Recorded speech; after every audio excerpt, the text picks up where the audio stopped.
కోరుతున్నాడు. పాత జీవితము, మనం పాత జీవితం అంతా కూడా పాపపు జీవితం. అలాంటి జీవితము మనలో కనపడకుండా పులి అని దానిని మనము ఇందులో పాలు పొందాలని దేవుడు జ్ఞాపకం చేస్తున్నాడు. ప్రియులారా, ఇదన్నీ కూడా దేవుడు ఈ పాపం విషయంలో ఎంతో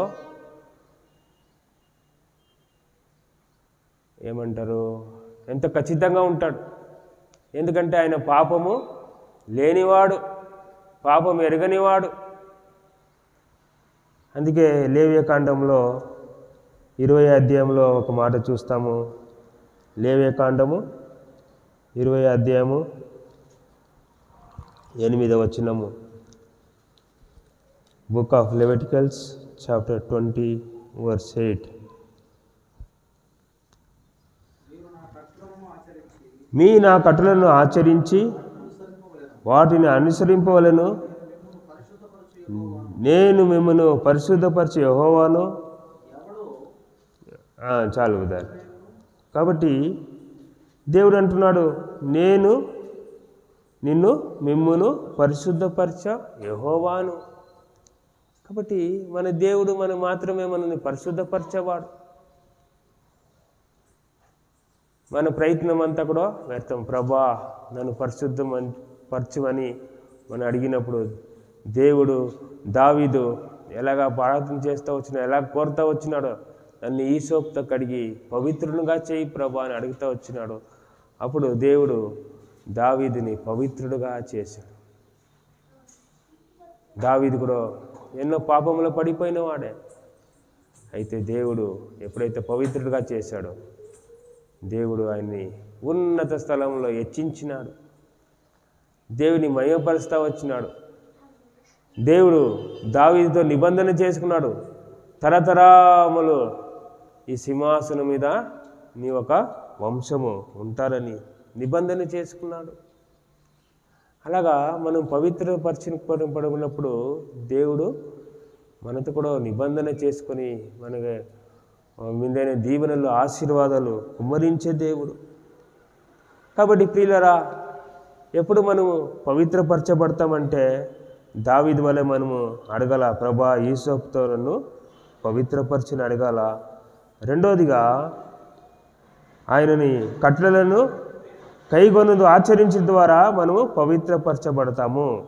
దయచేసి చూడండి, మీరు నా కట్టడలను ఆచరించి వాటిని అనుసరించవలను.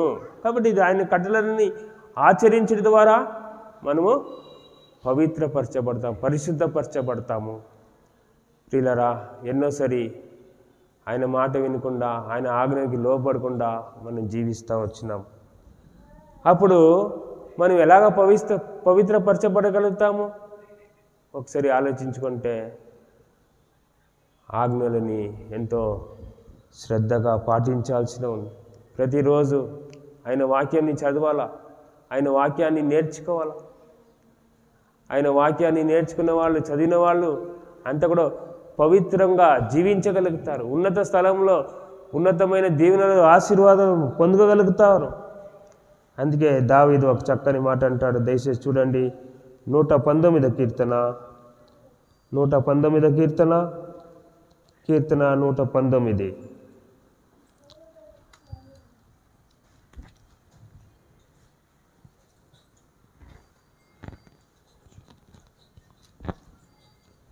తొమ్మిదవ వచనంలో, యవనస్తులు దేని చేత తమ నడకని శుద్ధిపరచుకొందురు, నీ వాక్యమును బట్టి దానిని జాగ్రత్తగా చూచుకొను చేతనే కదా. కాబట్టి ఎలాగా మనం శుద్ధిపరచబడతాము, పవిత్రులు అవ్వగలుగుతాము? ఆయన వాక్యమును బట్టి దానిని జాగ్రత్తగా చూచుకున్నట్లయితే కదా. కాబట్టి ఆయన వాక్యము మనని పరిశుద్ధపరుస్తుంది, పవిత్రపరుస్తుంది. ప్రియులారా, ఎప్పుడు వీలైందో అప్పుడంతా కూడా ఆయన వాక్యాన్ని వినడానికి మనం ప్రయత్నం చేస్తూ ఉండాలా. వాక్యాన్ని మెమరీ వేసుకుంటూనే ఉండాలా. వాక్యాన్ని కంఠతం చేసుకోవాలా, అభ్యాసం చేసుకోవాలా. అప్పుడు మనం పవిత్రులుగా జీవించగలుగుతాము. ఎప్పుడైతే అలాగ పవిత్రులుగా జీవించగలుగుతామో ఆయన రాకడలో ఎత్తపడేవారుగా, పరలోక రాజ్యము చేరేవారుగా మనము సిద్ధపడుతూ ఉంటాం. కాబట్టి ప్రియులారా, ఆయన వాక్యానికి మనము ఎంతో ప్రాముఖ్యత ఇవ్వాలా. మనం పవిత్రంగా పరచబడాలంటే ఆయన ఆజ్ఞలను అనుసరించాలా, జాగ్రత్తగా అనుసరించి పాటించాలా. తర్వాత ఆయన వాక్యముని ప్రకారంగా నడుచుకుంటూ ఉంటే మనము పవిత్రులుగా చేయబడతాము. ఇంకొక మాట అదే అధ్యాయంలో అంటుంది, దయచేసి చూడండి.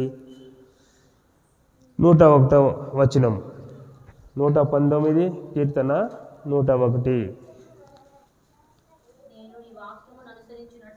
నేను నీ వాక్యమును అనుసరించినట్లు దుష్ట మార్గములు అన్నిటిలో నుండి నా పాదములు తొలగించుకొనుచున్నాను.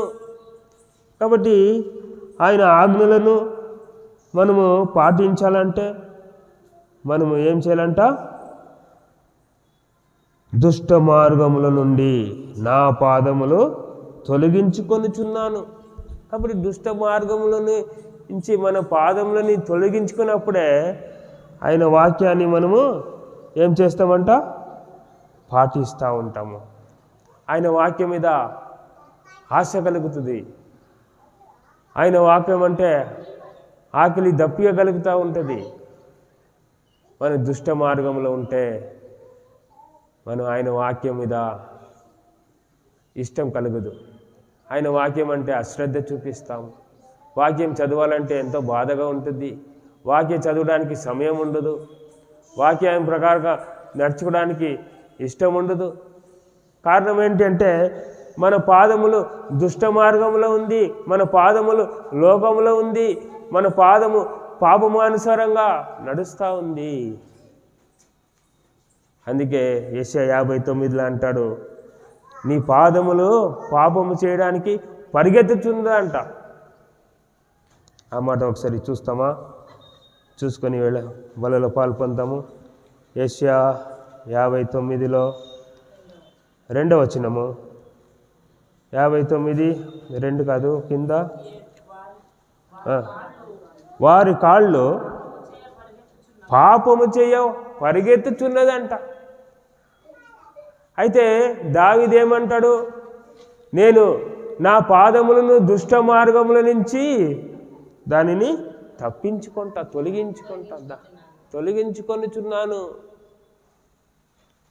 ప్రియులరా, దావీదు సామాన్యంగా హృదయానుసారుడు కాలే. దావీదు సామాన్యుడిగా ఆయన అంతగా దీవించబడలేదు. ఈ పాపం విషయంలో ఎంతో వివేచన కలిగిన వాడుగా, ఈ పాపంలో నేను ఎట్టి పరిస్థితిలో పాపంలో జీవించకూడదని, ప్రభా నన్ను ఈ సోపుతో కడుగు, ప్రభా నీ వాక్యమే యవనస్తుడైన నన్ను పాపం నుంచి శుద్ధీకరించేది, నీ వాక్యానికి ప్రాముఖ్యత ఇస్తూ వచ్చినారు. తర్వాత దుష్ట మార్గముల నుంచి అన్నీ కూడా ఆయన పాదములని తొలగించుకున్నాడంట. మనము దుష్ట మార్గాలు అంటే ఎంతో ఇష్టపడతాం, దాంట్లో వెళ్ళడానికే ఇష్టపడతాం. ప్రియులరా, దావీదు ఇవన్నీ కూడా పాటించిన ద్వారా ఎంతో దీవెనగా మారిపోయింది. కాబట్టి మనం కూడా ఒక ఆ స్థాయిలో రావాలని దేవుడు ఉద్దేశిస్తున్నాడు. అందుకే మిమ్మును సమాధానకర్తయ్యగు దేవుడు మిమ్మును సంపూర్ణంగా పరిశుద్ధపరచడానికి ఆయన సిద్ధంగా ఉన్నాడు. కానీ మనం ఏం చేయాలా? దుష్ట మార్గముల నుంచి మన పాదాన్ని తొలగించుకోవాలా. తర్వాత ఆయన ఆజ్ఞలని ప్రేమించాలా. ఆ ఆజ్ఞలని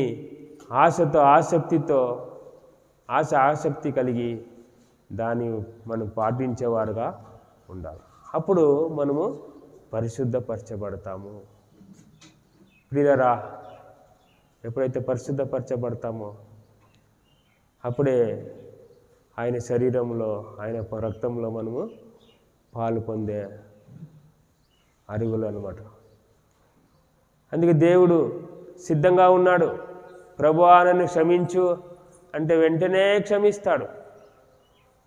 ఈ 2024 సంవత్సరంలో దేవుని మన ఎడ్ల కలిగిన ఉద్దేశము మనమందరూ కూడా సంపూర్ణంగా పరిశుద్ధపరచబడి పరిశుద్ధులుగా జీవించాలని ఉద్దేశంతో దేవుడు మనకి సార్వత్రిక సంఘ వాగ్దానం మనకు అనుగ్రహించినాడు.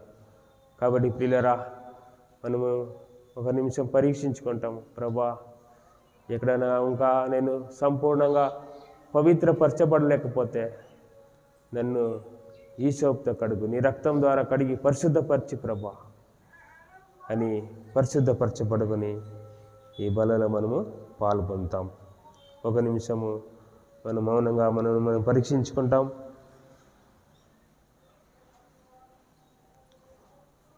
పరిశుద్ధులుగా జీవించడము అది ఎంతో గొప్ప భాగ్యం.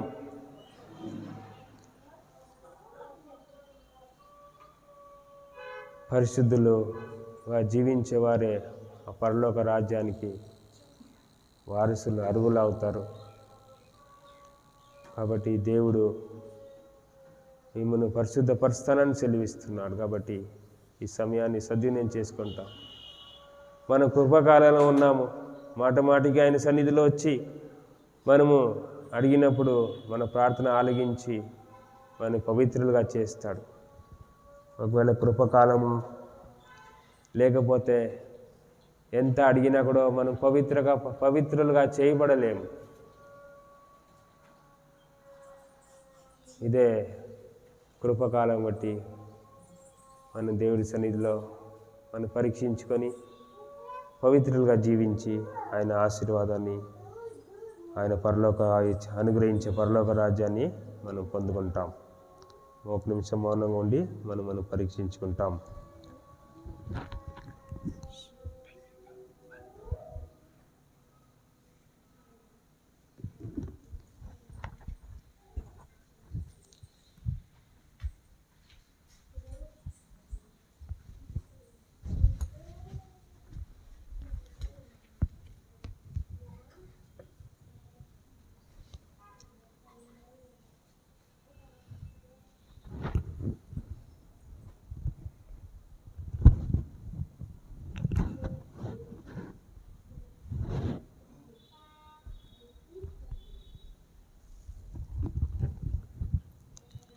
ప్రార్థన చేసుకున్నాం. ప్రేమగల తండ్రి, పరిశుద్ధదేవా, మరొకసారి నీ బలపడి చుట్టూ వచ్చే ముందు వచ్చిన లేఖన భాగం బట్టి వందనాలు తెలియజేస్తున్నాం. దేవా, మేము పరిశుద్ధులుగా పవిత్రులుగా జీవించాలని మీరు కోరుచున్నారు. సంపూర్ణంగా పరిశుద్ధపరచాలని మీరు మాకు సార్వత్రిక సంఘ వాగ్దానం ఇచ్చినావు. ప్రభా, ఆ విధంగా పరిశుద్ధపరచబడడానికి మీరు అన్నీ సిద్ధపరిచినారు. ప్రియకుమారుని యేసుక్రీస్తుని ఈ లోకానికి పంపించి ఆయన నిష్కలంకమైన పరిశుద్ధ రక్తాన్ని కలువరి శిలువలో కార్చి మమ్మల్ని దాని ద్వారా కడిగి పరిశుద్ధపరచాలని కోరుచున్నాం. అయితే మేమే దావీదులాగా ప్రభా, మా దుష్ట మార్గం నుంచి మా పాదముని తొలగించుకోలేకపోతున్నాం. దావీదులాగా ఈ సోపుతో కడుగు, నీ పరిశుద్ధ రక్తం ద్వారా కడుగు అని అడగలేని పరిస్థితుల్లో త్రోవ తప్పిపోయిన నీ వాక్యాన్ని ప్రేమించేవారుగా కాకుండా నీకు దూరంగా జీవిస్తున్నాం. దయచేసి మీరు క్షమించండి. మరొకసారి దేవా, మమ్మల్ని పవిత్రపరచండి. ఈ బలలో పాల్పంచుండగా అందరినీ పరిశుద్ధపరిచి యోగ్య రీతిలో పాల్పొంద కృప దయచేయమని యేసు ప్రభు నామములో అడిగి వేడుచున్నాం తండ్రి. ఆమేన్.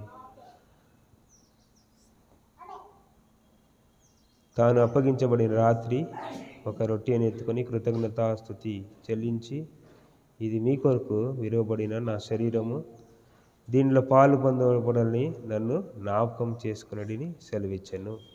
కాబట్టి ఎవరైతే సిద్ధంగా ఉన్నారో మీ హస్తం కనిపించేలాగా చూపించండి. అప్పుడు ఈ రొట్టె తీసుకురాబడుతుంది. కొంచెం తీసుకొని పక్క వారికి అందించండి.